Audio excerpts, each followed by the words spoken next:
Quavo, Takeoff, they was down here with y'all. But they seen you walking by. He's laying on the ground. You got Mike bending down, and they seen you walking by. What took place there? This the crazy thing about that video, right? Is this is a problem, Jay Prince, and I'm gonna tell you like this: if you're 60 years old and you trying to be a street nigga, you failed. You failed. You failed. You failed. I'm telling you this. Hey, man. Yeah, man. Yeah, man. We got a little bit of straightening going on. This ain't no industry tiff. Y'all, this is a full-on war, one that's been brewing quietly, out of the spotlight, until Mase lit the match. And when I say he dropped a bomb, he exposed a private call between Jay Prince and Takeoff, a call nobody knew existed. And just like that, the whole game changed. Jay Prince? He's not just upset, he's in meltdown mode. Posting threats, scrambling with damage control, trying to contain the fire, but it's too late. Because Mase, he ain't backing down. In fact, he clapped back hard, and what he said out loud, it's what a lot of folks been thinking for years, they were just too afraid to say it. Now it's all unraveling in real time. While the streets are still crying out for justice over what really happened that night in Houston, the footage still incomplete, the witnesses mysteriously silent, and the two names that just won't stop circulating, Jay Prince Jr. and DJ Pat Dodd. And now this leaked call? It's not just tea, it's a game changer, because if Mase is telling the truth, then Prince ain't just guilty of bad optics, he might be involved in a cover-up way deeper than anyone imagined. And before this video wraps, I'm showing receipts. We're talking screenshots, witness tweets, video clips, podcast clips, and even court info on that $1 million bail situation. Social media's been on fire, calling Jay Prince everything from a fake community leader to a cartel-style fixer, with some straight up saying he's got blood on his hands. This ain't your average YouTube recap, this is a deep dive into Takeoff's final moments, the mob ties connection, and why Prince is finally sweating now that the wrong person is speaking up. Here's how it went down. Mase had been playing it cool, not saying much, but once Jay Prince started throwing shade on $1 million worth of game, the gloves came off. Mase and Cameron had stayed quiet about the Houston situation for months. But apparently, Prince crossed a major line. Mase revealed he heard a private call between Jay Prince and Takeoff that allegedly happened just hours before Takeoff's death. And according to Mase, Prince wasn't giving advice or big brother energy. He was pressing Takeoff, pushing him hard over behind-the-scenes loyalty issues. And it didn't sound like concern, it sounded like pressure, not the kind you walk away from easy, the kind that makes you wonder, was Takeoff being warned? Or was he being threatened? Keep watching, because the next part will make you question everything you thought you knew. I'm gonna tell you another thing. When you're dealing with older people, they're the last to know that things have changed. We not your little, like the way you talking, I don't get what you mean. We're not your little. It's like this wasn't just some quiet disagreement behind closed doors. Mase came with fire. He all but exposed Jay Prince, hinting that Prince had been manipulating the narrative behind the scenes. According to Mase, everything shifted when Takeoff stopped playing ball, and the real kicker? This so-called phone call supposedly happened on the same night Takeoff was killed, right outside that Houston bowling alley. Dice game gone wrong, tempers flaring, shots ringing out, and just like that, Takeoff was gone at 8. The moment Mase aired it out, Prince snapped. He jumped on social media, letting off veiled threats and doubling down on old comments. Remember when he shaded Offset, saying, "You wasn't really there with Takeoff when he was alive." Yeah, that moment reignited the Offset versus Jay Prince beef, with Cardi B stepping in hard to defend her man. But now, with Mase putting that private call on blast, Jay Prince is scrambling for damage control, and honestly, it's too late. The street's been watching. They've been whispering, and now they're done with the silence. One fan on X put it perfectly: nobody respects Jay Prince after Takeoff was on his watch. Now this is where folks really started giving Jay Prince and his whole mob ties crew the side eye. After Takeoff's murder, it didn't take long for Patrick Xavier Clark, aka DJ Pat, to get snatched up by the cops. But what had the streets buzzing wasn't just the arrest, it was how fast he got out. Dude posted a $1 million bond and walked out of jail like it was a parking ticket. No hesitation, no struggle, just gone. Like somebody with major pull made sure he didn't sit behind bars for too long. And then there's that viral moment folks can't forget, rumors swirling that Jay Prince walked right past Takeoff's body and said, "Don't ask me nothing about that." Chilling. If true, the streets haven't let that one.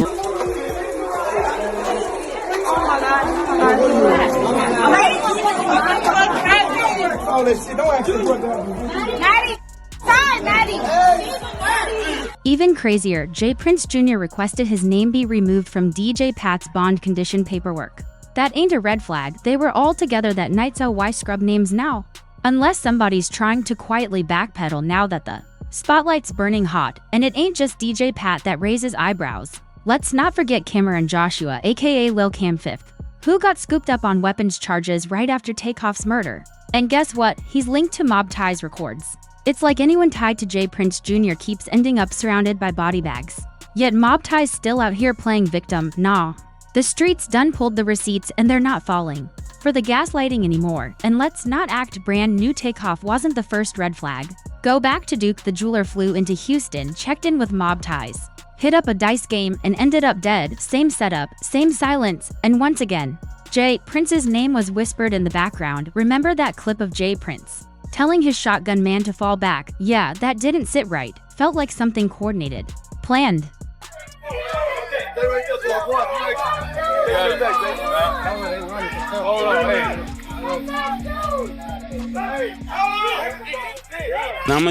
It's starting to feel like a pattern. Fly a wealthy artist into Houston, first step. Check in with Mob Ties. Then there's a dice game and argument pops off. Security's acting clueless, and by the end of the night, someone's laying cold. The streets see it, and they're tired of pretending this is all coincidence. Then Prince drops a fake deep message talking about black-on-black violence. And grief is the price of love. Man, miss us with the PR. Where were y'all when blood hit the pavement? And let's not ignore the elephant in the room. None of the princes showed up to Takeoff's funeral. Not one. If that's not suspicious, then what is? People are starting to say there's a reason they stayed away, because they allegedly got blood on their hands. And they know it. Meanwhile, J Prince Jr. out here tweeting slick comments like "Don't wear jewelry around vultures." But hold up, if you knew the crowd was dangerous, why invite Takeoff and Quavo into that environment in the first place? Why not give them a real warning? It gets worse. Word as Quavo was arguing with J Prince Jr. right before the shots were fired. And now new footage has surfaced showing Prince brushing off the entire situation.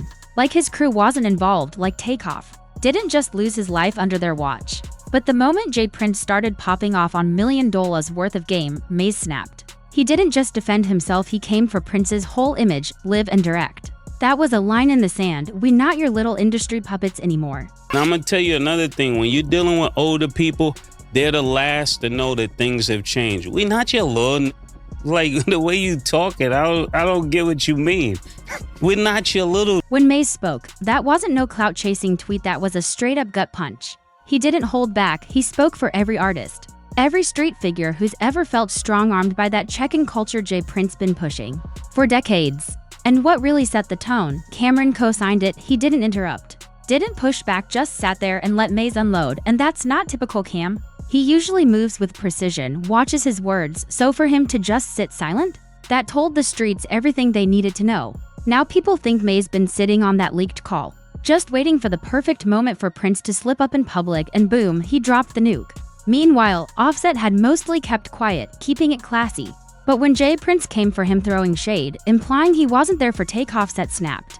And like clockwork, Cardi B came in swinging, and you know Cardi don't play industry games when she speaks. She means it. That moment made it crystal clear. This ain't music politics anymore.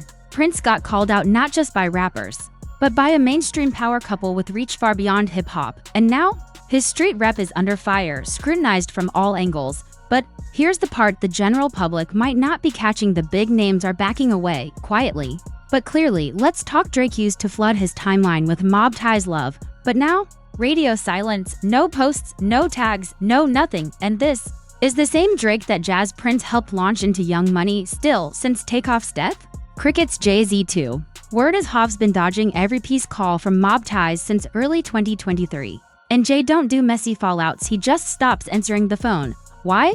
Because this isn't just rap anymore, it's corporate. These men are tied to billion-dollar empires, and they're not risking federal heat over some street loyalty that's looking shakier by the day. Now that Mase is letting loose behind-the-scenes convos, the wall of silence is cracking wide open. That old check-in and your safe setup J Prince Jr. built his power on, it's collapsing.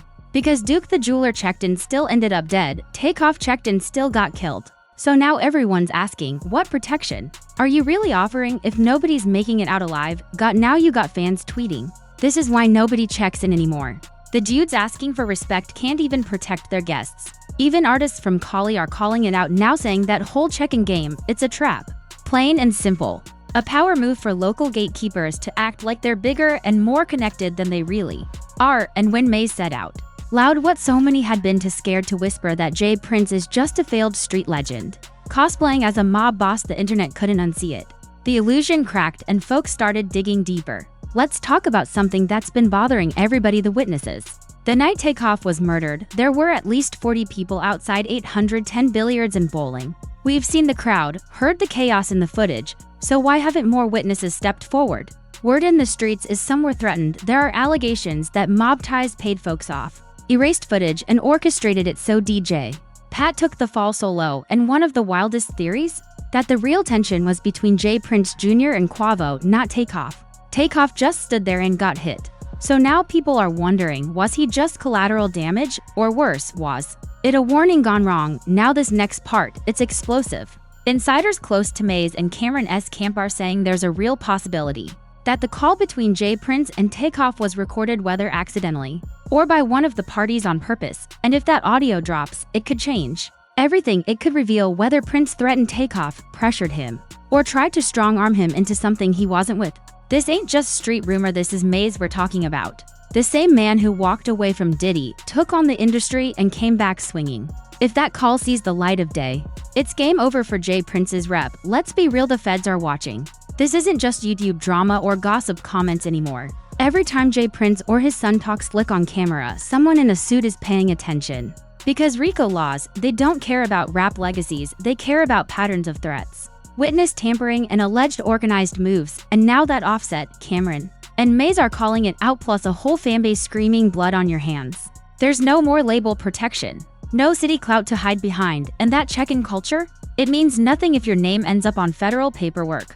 But through all this noise, let's not forget who this is really about: Takeoff, the quiet genius, the chillest member of Migos. A man who never chased drama, never chased clout, just gave us music, bars, vibes, and family energy. And the fact that his life ended over a dice game, surrounded by people who claim to love him, that's the real tragedy J Prince dropped. Some Instagram condolences talking about grief is the price of love, but real ones don't want to hear poetic captions when someone's blood got spilled on your watch, and you walked away like it was just another night. The streets aren't buying the PR anymore. They're not accepting the cryptic podcast interviews or the half-apology tweets. They want real answers, because what Mase did, that wasn't just a clapback, it was a crack in the armor. He showed the world that the fear surrounding J Prince is breaking, that real ones aren't afraid to speak out anymore. And if J Prince doesn't stop trying to manipulate the narrative, he's gonna lose it all, from leaked calls to feds tuning in, to industry giants pulling back, to witnesses going ghost. This story is far from over. Prince snapped, Mase clapped back, now the world's watching. Drop a fire emoji in the comments if you're keeping up, smash that like button, tap subscribe, and turn on notifications, because what's coming next ain't nobody ready.